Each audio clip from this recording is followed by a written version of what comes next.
Coraline. Bonjour. Merci d'avoir accepté de répondre à quelques questions sur l'allaitement. Donc sur toute la série de vidéos sur l'alimentation, je vais d'abord te demander de te présenter. Alors, je suis donc Coraline, je fais partie de l'association depuis bientôt 7 ans. Je suis maman de 4 enfants, 12, 7 et 2 ans. J'en ai allaité 3 sur les 4. Et donc voilà. Et qu'est-ce qui t'a donné envie justement d'allaiter et puis après de rejoindre l'association SOS Allaitement?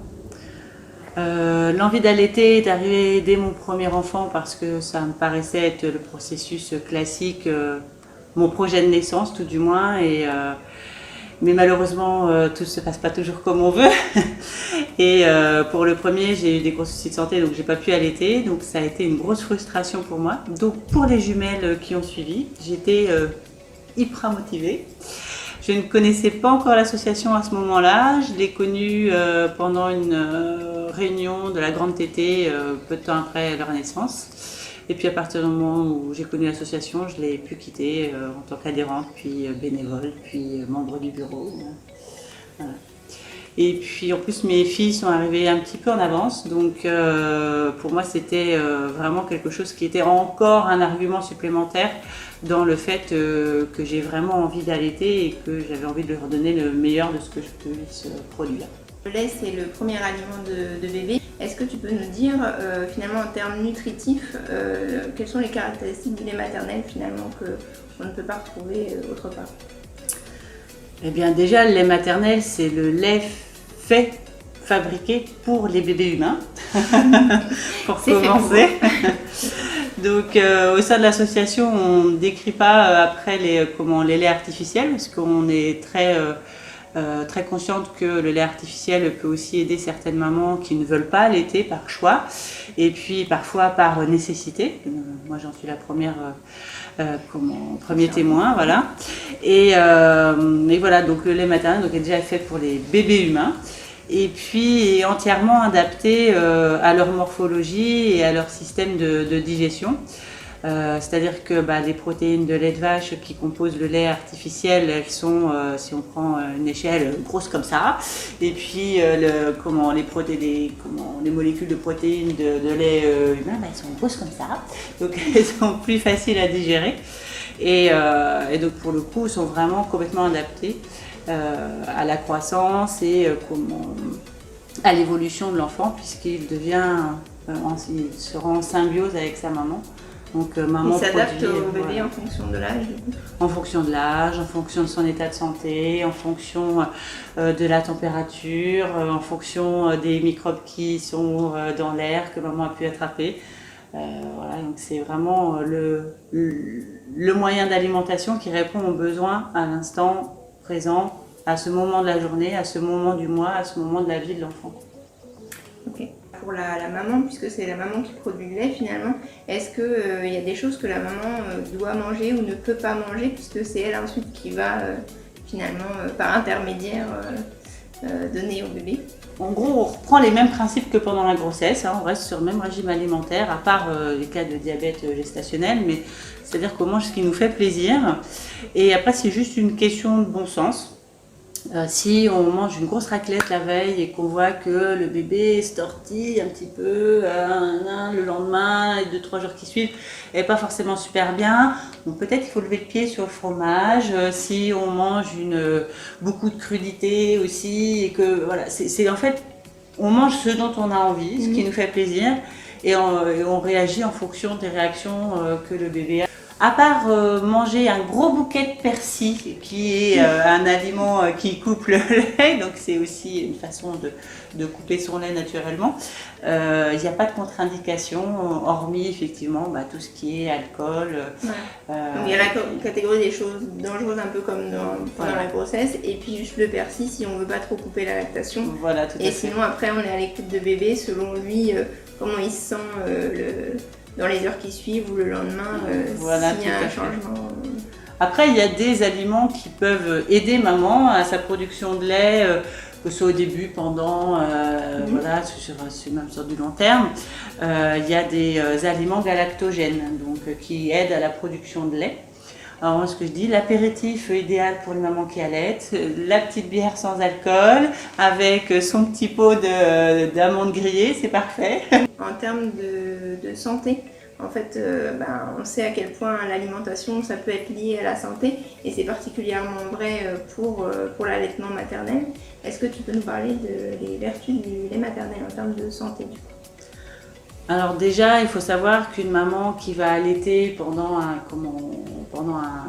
temps déjà donné, ça l'aide à se remettre aussi de l'accouchement, puisque à chaque tétée se créent aussi des petites contractions de l'utérus. Donc vraiment allaiter suite à l'accouchement, ça aide l'utérus à se remettre en forme un petit peu après cette épreuve.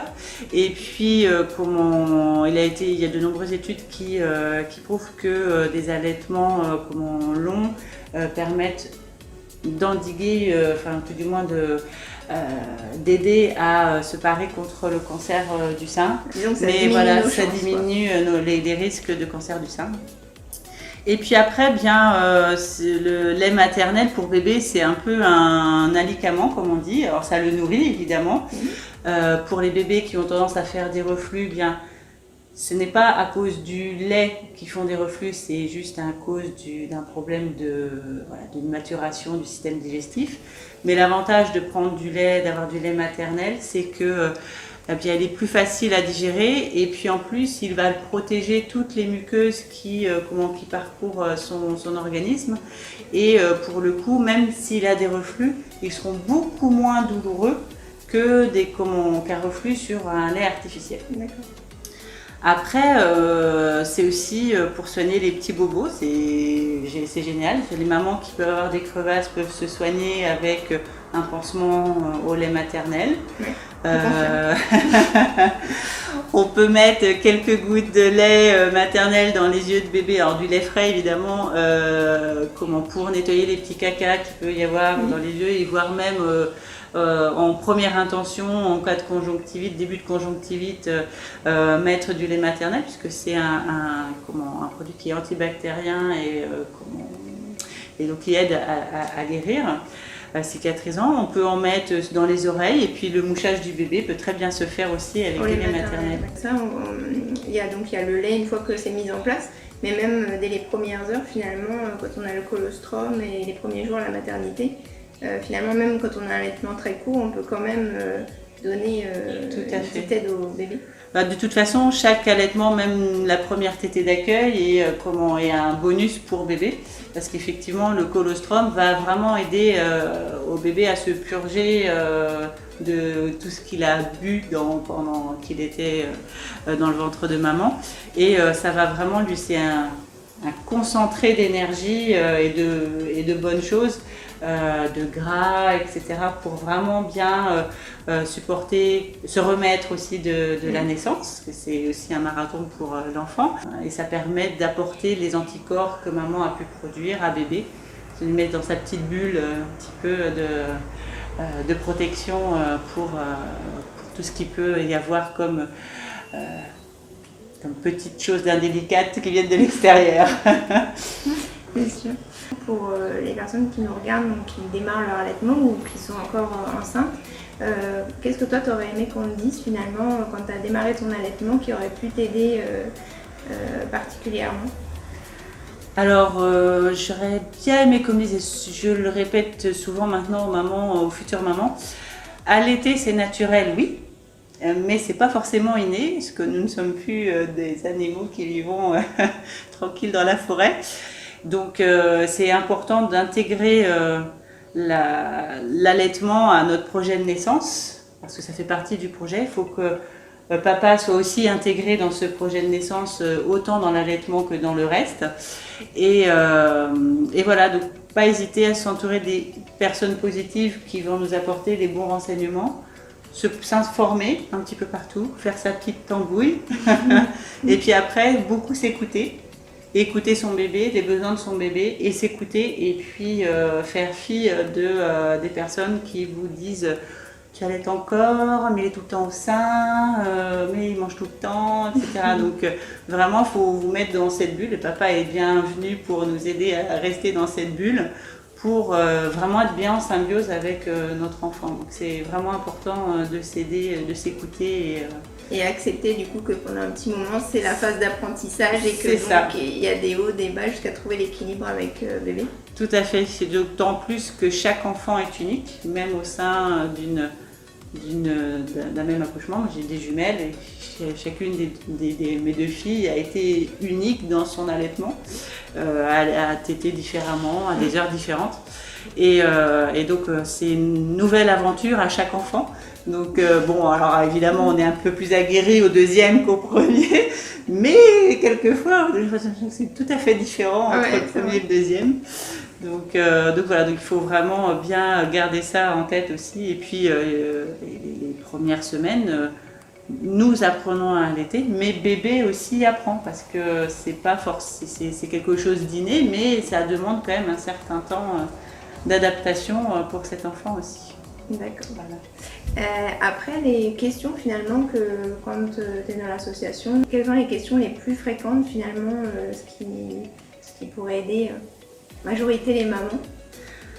Une des questions les plus fréquentes, c'est, ou même lors des appels de la permanence, c'est je comprends pas, bébé est tout le temps enceint, là ça fait depuis hier, j'en peux plus, il arrête pas de téter, qu'est-ce qui se passe?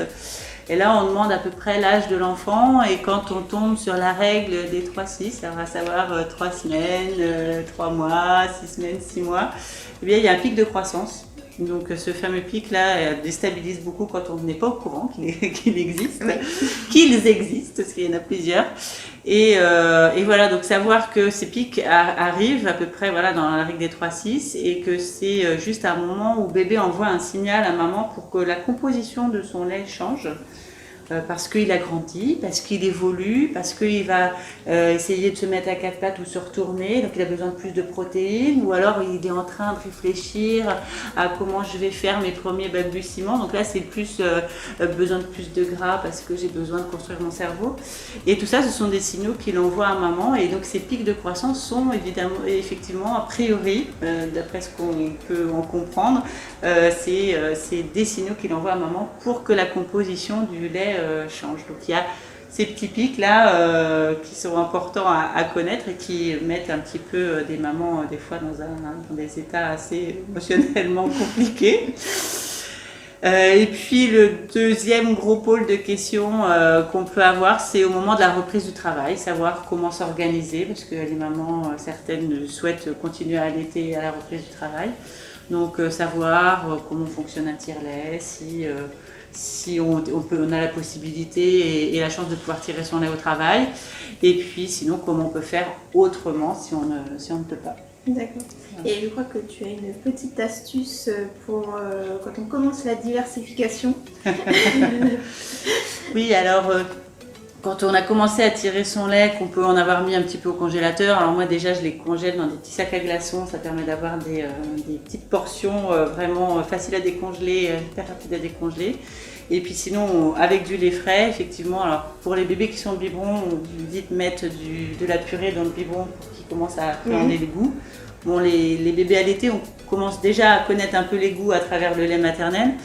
Mais pour le coup, avec une petite purée, on met un petit peu de lait, soit qu'on vient fraîchement de tirer, soit qu'on a mis de côté dans le réfrigérateur. Et puis, ça apporte le petit côté crémeux, la sensation d'un petit goût qui nous dit quelque chose. Voilà, donc ça permet de délier un peu la purée et puis de donner à bébé la facilité de faire la transition. Tout à fait. Ça marche. Pour ce qui est de l'association, du coup, est-ce que tu peux nous dire où est-ce qu'on peut te retrouver, quand Alors l'association est ouverte à tous. Nous faisons des réunions tous les premiers samedis de chaque mois à la maison de la famille à Rivière-Salée. Et sinon, on peut nous contacter tous les jours sur la permanence téléphonique. Donc au numéro de 94 31 49. Donc nous sommes des mamans bénévoles qui répondent au téléphone. Alors des mamans bénévoles ne veulent pas forcément dire des mamans disponibles H24. Mais en tout cas, quand on a la permanence, n'hésitez pas, si vous ne réussissez pas à avoir quelqu'un tout de suite, à laisser un message et on vous rappelle dès qu'on est dispo. D'accord. Merci beaucoup d'avoir accepté mon invitation et puis à bientôt. Ça marche, merci.